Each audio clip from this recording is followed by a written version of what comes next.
और खबरों की शुरुआत कोरोना की खबरों से, जिसने एक बार फिर से पूरी दुनिया में कोहराम मचाना शुरू कर दिया है। तो वहीं भारत में भी कोरोना के एक केस की पुष्टि हुई है। आगरा की अगर बात करें तो यहां पर एक युवक कोरोना से संक्रमित पाया गया है। युवक 3 दिन पहले ही चीन से लौटा था।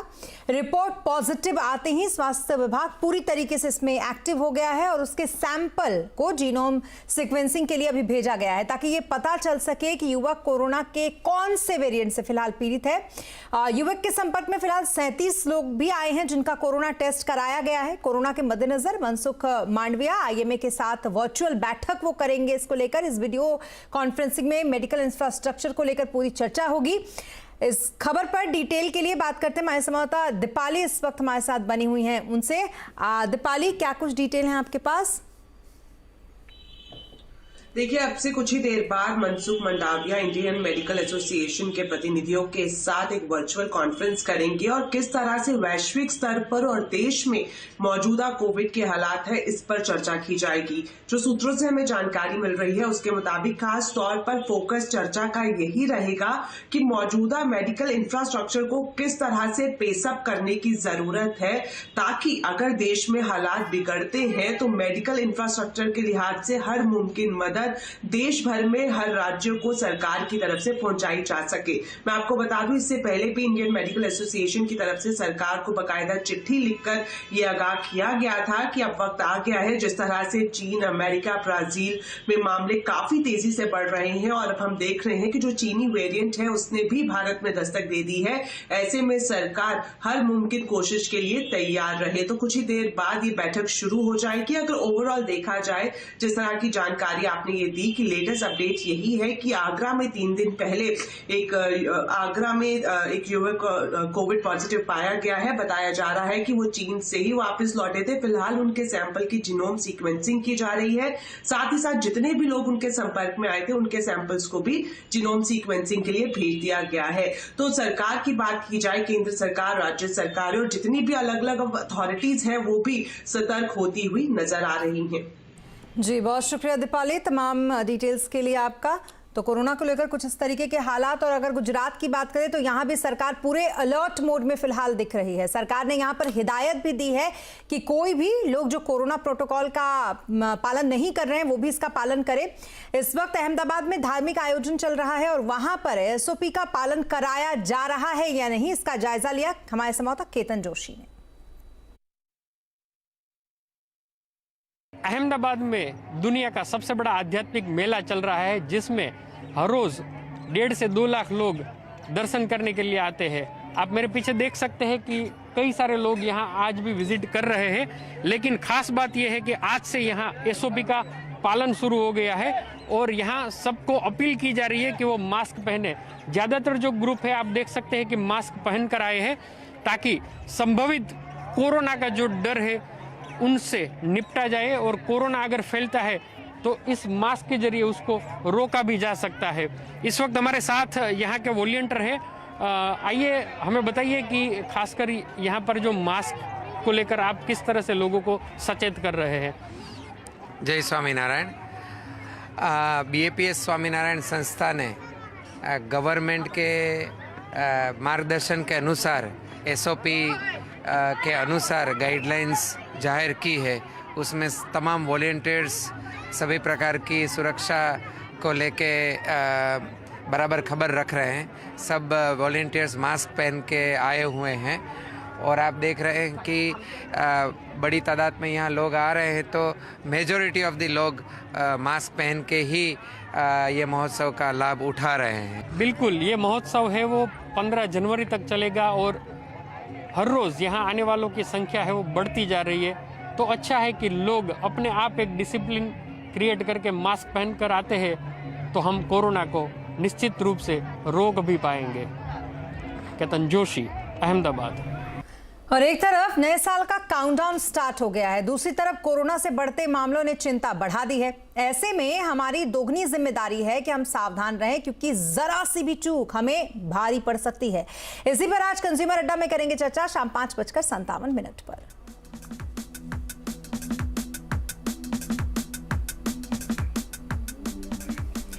और 1 फरवरी को पेश होने वाले बजट में सरकार नई इंडस्ट्रियल पॉलिसी का ऐलान कर सकती है। सीएनबीसी आवाज को एक्सक्लूसिव जानकारी इसको लेकर मिली है कि इस पॉलिसी में पिछड़े इलाकों में इंडस्ट्री लगाने पर इंसेंटिव देने और रोजगार बढ़ाने पर फोकस हो सकता है। ज्यादा जानकारी के लिए बात करने के लिए हमारे साथ लक्ष्मण जी इस वक्त हैं। लक्ष्मण जी, नई इंडस्ट्रियल पॉलिसी में किन किन बातों पर सरकार का फोकस रह सकता है? देखिए, यहाँ जो मुझे सूत्रों से जानकारी मिली है उसके मुताबिक नई इंडस्ट्रियल पॉलिसी में नए इन्वेस्टमेंट बढ़ाने पर फोकस होगा, चाहे वो मैन्युफैक्चरिंग सेक्टर हो या फिर सर्विस सेक्टर हो। और इसमें खास जोर दिया जाएगा वो इलाके जहाँ पे अब तक इंडस्ट्री नहीं पहुंची है, या फिर इंडस्ट्री के लिहाज से वो इलाके जो पिछड़े इलाके हैं वहाँ पे इंडस्ट्री को नए प्लांट लगाने पर खास इंसेंटिव दिया जाए। ये इंसेंटिव इंटरेस्ट सबवेंशन के तौर पर हो सकता है, यानी सस्ती ब्याज दर पर उनको कर्ज मुहैया कराया जाए, आसान शर्तों पर उनको जमीन मुहैया कराया जाए। इसके लिए यहाँ पे प्लग एंड प्ले मॉडल जो है इंफ्रास्ट्रक्चर, उस पर जोर दिया जाएगा। अगर किसी के पास जमीन है तो जमीन मालिक अपना जमीन दे सकते हैं इंडस्ट्री को, और रेवेन्यू शेयरिंग मॉडल होगा, यानी जो मुनाफा होगा उसका हिस्सा जमीन मालिक को मिलेगा। इस तरीके से आसानी से जमीन मुहैया कराया जाए, इस पर फोकस होगा। आसान शर्तों से पैसा मिल सके, इसके लिए खासतौर से पेंशन फंड, पीएफ फंड जैसे स्रोत को भी एक्सप्लोर किया जाएगा जहां से पैसा यहां पे आ सके। राज्यों की तरफ से स्टैंप ड्यूटी घटाया जाए, बिजली बिल में कुछ छूट दी जाए, लैंड कन्वर्जन चार्ज में छूट दी जाए। इस बात की भी वकालत इस नई इंडस्ट्रियल पॉलिसी में की जा सकती है।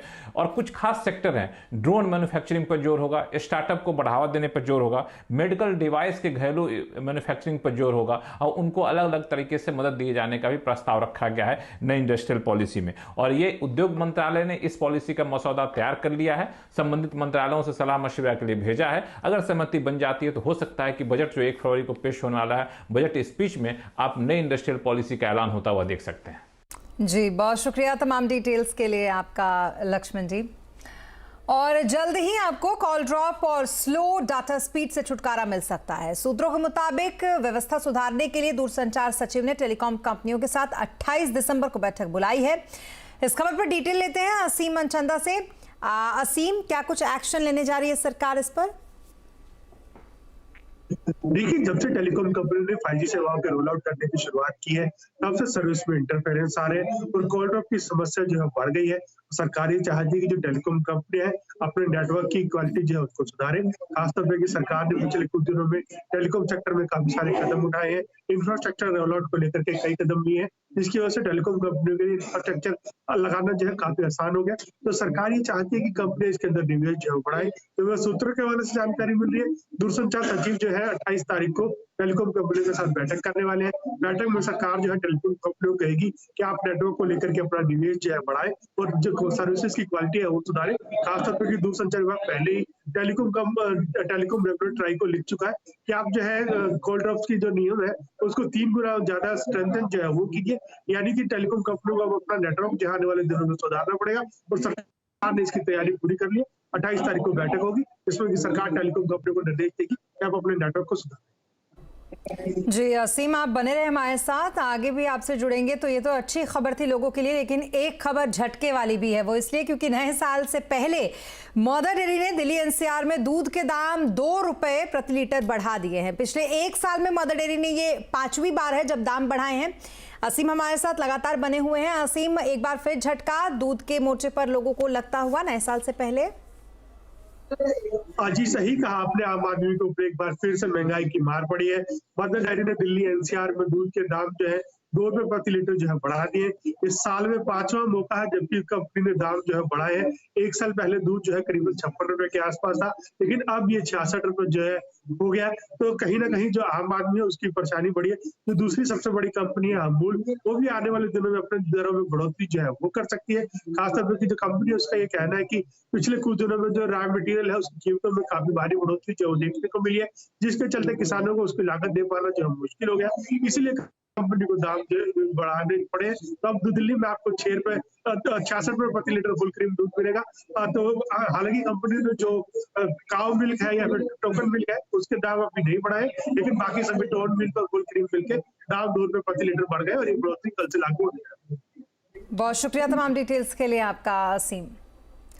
और अब बात करेंगे प्रधानमंत्री नरेंद्र मोदी की, जिन्होंने वीर बाल दिवस के मौके पर मेजर ध्यानचंद स्टेडियम में ऐतिहासिक कार्यक्रम को संबोधित किया, जहां उन्होंने गुरु गोविंद सिंह के दोनों साहिबजादे की शहादत पर उन्हें नमन किया। आपको बता दें कि उनके बलिदान को याद करते हुए पीएम ने कहा कि वीर साहिबजादे किसी धमकी के सामने झुके नहीं, इसलिए इस मौके पर भारत आज अपना पहला वीर बाल दिवस मना रहा है। ये दिन हमें ये याद दिलाता है कि देश के स्वाभिमान के लिए सिख परंपरा का बलिदान क्या है। वीर बाल दिवस हमें बताएगा कि भारत क्या है। एक और आतंक की पराकाष्ठा तो दूसरी ओर अध्यात्म का शीर्ष, एक और मजहबी उन्माद तो दूसरी ओर सब में ईश्वर देखने वाली उदारता, और इस सब के बीच एक और लाखों की फौज, और दूसरी ओर अकेले होकर भी निडर खड़े गुरु के वीर साहबजादे। ये वीर साहबजादे किसी धमकी से डरे नहीं, किसी के सामने झुके नहीं। जोरावर सिंह साहब। और अब बात करेंगे मार्केट की। आज हफ्ते की शानदार शुरुआत हुई। 4 दिन की गिरावट के बाद बाजार ने शानदार बाउंस बैक किया। निफ्टी सेंसेक्स करीब 1.5% की बढ़त के साथ बंद हुए। निफ्टी बैंक में करीब 2.5% की आज तेजी रही। आज सबसे ज्यादा रियलिटी, एनर्जी, मेटल इंडेक्स चढ़े। आइए मार्केट का हाल समझते हैं सुमित से। सुमित, सबसे पहले बताइए मार्केट के आज के हाईलाइट्स क्या कह रहे हैं? एक शानदार तेजी के साथ आज बाजार की शुरुआत हुई है। जो लगातार एक लूजिंग स्ट्रीक था उसको मार्केट्स ने आज विनिंग स्ट्रीक में बदला और एक बढ़िया तेजी इंडेक्स में देखने को मिली। ना केवल फ्रंटलाइन इंडेक्स में बल्कि मिड कैप, स्मॉल कैप में एक जोरदार तेजी बनते हुए दिखाई पड़ी। अक्रॉस द बोर्ड आज बाइंग थी। थोड़ा बहुत आज फार्मा में बिकवाली जरूर थी, ऑब्वियसली बात है, लगातार तेजी थी, उसके बाद वहां पे प्रॉफिट टेकिंग थी।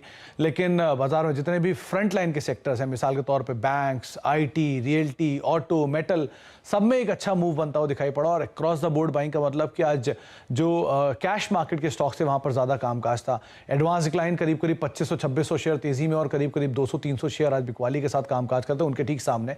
तो ये इंडिकेट करता है कि आज ब्रॉडर बेस मार्केट में बाइंग थी और सुबह से ये बाइंग प्रिवेल करी और लास्ट तक आते आते दिन के ऊपरी स्तरों के आसपास जाकर बंद होते हुए दिखाई पड़ी। जी, इस बीच सेक्टर्स का क्या कुछ हाल रहा? कहां पर सुस्ती और कहां पर तेजी? देखिए, आज कुछ तेजी और मंदी वाले शेयरों की अगर बात किया तो आज निफ्टी के टॉप गेनर्स में शुमार है एसबीआई। एक अच्छी तेजी वहां बनते हुए दिखाई पड़ी। इसके अलावा इंडसइंड बैंक, हिंडाल्को और कोल इंडिया, कुछ ऐसे नाम जहां पर 2.5 से लेकर 4% तक का मूव बनता हुआ दिखाई पड़ा। बिकवाली वाले शेयरों में डीवी स्लैब 2% नीचे, सिप्ला 2% नीचे, डॉक्टर रेड्डीज 1.5% नीचे और नेस्ले करीब 1% बिकवाली यहां रही, यानी कि एफएमसीजी और फार्मा में थोड़ी प्रॉफिट टेकिंग। मिड कैप में यूनियन बैंक 19% का उछाल, पूनावाला करीब 14.5% ऊपर, बैंक ऑफ इंडिया 13% ऊपर और यस बैंक करीब 12.5% की तेजी यहां बनते हुए दिखाई पड़ी। मिड कैप लूजर्स में आज डॉक्टर लाल पैथ लैब, लुपिन, इप्का और ट्यूब इन्वेस्टमेंट, यानी 3 फार्मा नाम यहां पर भी जहां पर प्रेशर बनता हुआ दिखाई पड़ा। रियल स्टेट में आज जोरदार तेजी। इंडिया बुल्स रियल स्टेट में 5% ऊपर, शोभा 4% ऊपर, डीएलएफ 4% ऊपर और प्रेस्टीज स्टेट करीब 3.5% का मूव यहां पर बनता हुआ दिखाई पड़ा। गिरने वाले शेयर, इनफैक्ट एनर्जी में बढ़ने वाले शेयरों में अदानी ट्रांसमिशन 9% ऊपर, अदानी ग्रीन पुणे 4% ऊपर, अदानी टाटा पावर और साथ साथ गेल करीब 3 से लेकर 3.5% तक का मूव यहां पर भी बनता हुआ दिखाई पड़ा। तो ओवरऑल एक बेहतरीन सत्र जिसमें सीमेंट, पावर, अदानी ग्रुप, इन सब में एक अच्छा मूव बनता हुआ दिखाई पड़ा। जी, बहुत शुक्रिया तमाम डिटेल्स के लिए आपका सुमित। तो ये तो रहा मार्केट का हाल। और मार्केट के हाल के बाद आपको बताएं, नेपाल की राजनीति में प्रचंड की वापसी हो गई है। क्या इसके मायने हैं भारत के लिए? ब्रेक के बाद बताएंगे पूरी खबर।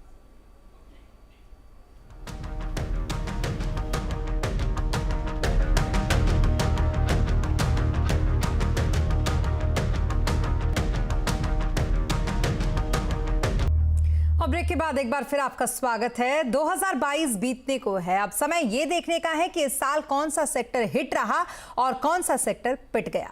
2022 का पूरा रिपोर्ट कार्ड लेकर हाजिर हैं सुमित, बता रहे हैं पूरी डिटेल। देखिए, ये साल 2 सेक्टर ऐसे रहे जो कि हीरो रहे या जीरो रहे। पहले पीएसयू बैंक जहां पर दमदार तेजी देखने को मिली और दूसरी तरफ आईटी जहां पर एक भारी बिकवाली इस पूरे साल के दौरान आते हुए दिखाई पड़ी। आपकी स्क्रीन पर निफ्टी पीएसयू बैंक करीब 30% के आसपास का मूव ये सेक्टर में देखने को मिला है इस साल के दौरान। जोरदार तेजी रही है। लेकिन अगर बैंक्स के ऊपर नजर डालेंगे तो बैंक्स में सारे बैंक तेजी में नहीं रहे हैं। पहले कुछ बड़े बैंक्स आपकी स्क्रीन पर आते हुए दिखाई पड़ेंगे जहां पर तेजी तो रही, जैसे axis bank, IndusInd bank, ICICI bank 20 से लेकर 35% तक चलते हुए दिखाई पड़े। ये निजी बैंक हैं। इसके अलावा कुछ और निजी बैंकों में एचडीएफसी बैंक या फिर मेजर बैंक जो है इसमें कोटक महिंद्रा बैंक 1 से लेकर 10% तक चले। लेकिन इसके अलावा जो तेजी आई है वो अलग तरह की तेजी है। वो दिखाई पड़ेगी आपको पीएसयू बैंक में, वो भी छोटे बैंकों में। UCO bank, BOB, Indian bank, Punjab and Sind bank करीब 90 से लेकर 150% तक की तेजी इस साल के दौरान यहां पर आते हुए दिखाई पड़ी है। इतना ही नहीं, इसके अलावा कुछ और नामों की अगर बात किया तो union bank, bank of India, Canara bank 50 से लेकर 70% की तेजी इस साल के दौरान इन्होंने दी है। वजह क्या है? वजह रही एक तो शानदार नतीजे, पहली चीज, क्योंकि इस तिमाही के नंबर जहां पे एसबीआई जैसे नंबर्स बहुत ही स्ट्रांग और बाकी पीएसयू बैंकिंग बास्केट के भी नंबर्स काफी अच्छे आते हुए दिखाई पड़े। वैल्यूएशन काफी आकर्षक थे। मेजरली सभी अपने बुक वैल्यू के नीचे कामकाज करते हुए दिखाई पड़ रहे थे और हालिया बिकवाली के बाद वैल्यूएशन और अट्रैक्टिव हो चुके थे। इसके अलावा एनपीएस के अंदर एक सुधार आता हुआ दिखाई पड़ा। इनके एनआईएम स्टेबल होते हुए दिखाई पड़े। आउटलुक काफी साउंड दिखाई पड़ा और साथ साथ ये भी माना जा रहा था कि जिस तरह की सिचुएशन है नंबर्स की, वो शायद गोइंग फॉरवर्ड भी प्रिवेल करते हुए दिखाई पड़ेगी। और किसी ने एंटिसिपेट भी नहीं किया था कि पीएसयू बैंकिंग बास्केट इस तरह से परफॉर्मेंस दिखाएगा। तो इसीलिए बाजारों ने एक बढ़िया तेजी पूरे पीएसयू बैंकिंग बास्केट के अंदर आते हुए दिखाई पड़ी। ये तो रही एक तरफा तेजी जो कि बैंक्स में हमने देखी, वो भी पीएसयू बैंक्स के अंदर। दूसरी तरफ आता है आईटी स्पेस, जो कि इस साल ना केवल बल्कि 2008 के बाद सबसे बड़ी मंदी अब दिखा रहा है। पिछले साल 60% की शानदार तेजी के बाद 2022 तक आते आते 27% का नेगेटिव रिटर्न अब तक स्पेस के अंदर आता हुआ दिखाई पड़ा है। Largely under performance. तमाम कंपनियां आपके सामने आएंगी जहां पर भारी बिकवाली देखने को मिली। टीसीएस मेगा मतलब सबसे बड़ी कंपनी, उसके बावजूद 20% टूटा। इन्फोसिस 25%, विप्रो 50% तक का फॉल इस स्पेस में देखने को मिला इस साल के दौरान। ना केवल ये, बल्कि मिड कैप के अगर कुछ और बड़े नामों की बात करें तो tech Mahindra 45%, Tata Elxsi 45%, L and T tech करीब 40% के आसपास का डिक्लाइन इस साल के दौरान यहां आता हुआ दिखाई पड़ा। इसके अलावा कुछ और नामों की बात करें तो HCL tech, Oracle financial, persistent 25 से लेकर 40% तक फॉल यहां पर भी आता हुआ दिखाई पड़ा। क्यों? पहले नंबर्स को लेकर काफी ज्यादा दिक्कतें रही, खासतौर से जो मंदी की आशंकाएं हैं अमेरिकी बाजारों में या फिर यूरोपियन मार्केट्स के अंदर, उससे इनके आउटलुक ब्लीक हुआ। तमाम कंपनियों की तरफ से जो ऑर्डर इनफ्लोज हैं वो स्लो होते हुए दिखाई पड़े। कंपनियों की तरफ से छटनी जैसी चीजें उठती हुई दिखाई पड़ी। ऑर्डर्स को लेकर इश्यूज आते हुए दिखाई पड़े, जिसका एक इंपैक्ट नंबर्स में रहा। और उसके बाद तेज बिकवाली। सेक्टर ऑलरेडी बड़ी तेजी दिखा चुका था, तो जिसके बाद वैल्यूएशन भी हायर साइड पर थे, वो वैल्यूएशन भी अब कूल ऑफ होते हुए दिखाई पड़ रहे हैं। और उसके अलावा दुनिया भर में मंदी की बातचीत, तमाम अनिश्चितता का दौर और तमाम ग्लोबल गाइडेंस में कटौती, उनका भी एक इंपैक्ट जो है पूरे स्पेस के ऊपर आता हुआ दिखाई पड़ रहा है। हालांकि अभी भी कई कंपनियां वैल्यूएशन वाइज थोड़े महंगे हैं, लेकिन बहुत सारी कंपनियां जो है वो एक आकर्षक वैल्यूएशन पर आते हुए दिखाई पड़ रहे हैं। तो पूरा लेखा जोखा सबसे बढ़िया सेक्टर और सबसे खराब सेक्टर का आपने अभी भी सुना। और अब बात नेपाल की, जहां की सत्ता में एक बार फिर से पुष्प कमल दहल प्रचंड की वापसी हो गई है। प्रचंड अब नेपाल के नए प्रधानमंत्री बन गए हैं और इसी के साथ वहां चुनाव परिणाम आने के 35 दिनों तक जारी जो सत्ता का गतिरोध था वो खत्म हो गया। दरअसल नेपाल में रविवार को एक बड़ा सियासी उलटफेर हुआ। यहां पर नेपाली कांग्रेस सत्ता से बाहर हो गई और 1.5 साल के बाद नेपाल में केपी शर्मा ओली पार्टी ने एक बार फिर से सत्ता में वापसी कर ली। अब केपी शर्मा ओली के समर्थन में ही प्रचंड सरकार बनाएंगे, तो वहीं ओली प्रचंड की इस गठबंधन वाली सरकार में किंग मेकर की भूमिका निभाएंगे। इसी के साथ नेपाल में नई माओवाद सरकार को बधाइयां मिलने भी अब शुरू हो गई हैं। भारत के प्रधानमंत्री नरेंद्र मोदी ने प्रचंड को प्रधानमंत्री बनने पर बधाई दी, तो वहीं प्रचंड को बधाई संदेश चीन की ओर से भी भेजा गया है। राहुल गांधी की भारत जोड़ो यात्रा का एक चरण पूरा हो चुका है। कांग्रेस और बीजेपी के बीच इस पर वार पलटवार जारी है। देश की राजनीति पर इस यात्रा का क्या होगा असर, आज आवाज अड्डा में इसी पर करेंगे चर्चा शाम 7:57 पर।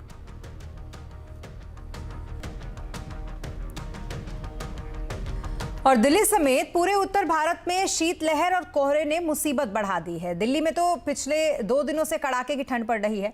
दिल्ली में कल 5.3 डिग्री तापमान रिकॉर्ड किया गया, जो इस साल का अब तक का सबसे ठंडा दिन रहा। तो वहीं बात यह भी कहा जा रहा है कि अगले 2-3 दिनों तक कुछ ऐसे ही हालात वहां पर बने रहेंगे। दिल्ली के अलावा श्रीनगर, जम्मू में भी पिछले 2 दिन से सीजन के सबसे सर्द दिन रहे। यहां न्यूनतम तापमान -5.8 डिग्री तक चला गया था। तो वहीं हिमाचल की बात करें तो यहाँ के केलांग में पारा 0 से 10.8 डिग्री के आसपास पहुंच गया था। इसके अलावा राजस्थान के चूरू में तो तापमान 0 डिग्री पर पहुंच गया। वहीं मौसम विभाग की अगर माने तो अभी सर्दी का ये सितम कुछ दिनों तक इन तमाम इलाकों में बरकरार रहने की उम्मीद है। दूसरी तरफ अमेरिका में आर्कटिक बॉम्ब तूफान ने तबाही मचा रखी है। यहां पर अब तक तूफान में कम से कम 32 लोगों की मौत हो चुकी है। इनमें से ज्यादातर मौतें बर्फीले तूफान की वजह से न्यूयॉर्क में हुई है। इसके अलावा 4 मौत कनाडा में हुई है। तो वहीं इस तूफान की वजह से अमेरिका में तापमान लगातार गिरता जा रहा है। यहाँ के मोटाना राज्य की अगर बात करें तो यहाँ पर तापमान -45 डिग्री सेल्सियस तक दर्ज किया गया है। सर्दी यहाँ पर भीषण पड़ रही है। इस वजह से हवाई यात्राएं ठप है, लोग अपने घरों में कैद हैं। तो वहीं अमेरिका के राष्ट्रीय मौसम सेवा विभाग ने भी ये कहा है कि यहाँ पर अभी लगभग 60% आबादी को भीषण सर्दी का सामना करना आगे भी पड़ सकता है। और इसी के साथ इस बुलेटिन में फिलहाल इतना ही, लेकिन खबरों पर लगातार अपडेट के लिए आप बने रहें CNBC आवाज के साथ। नमस्कार।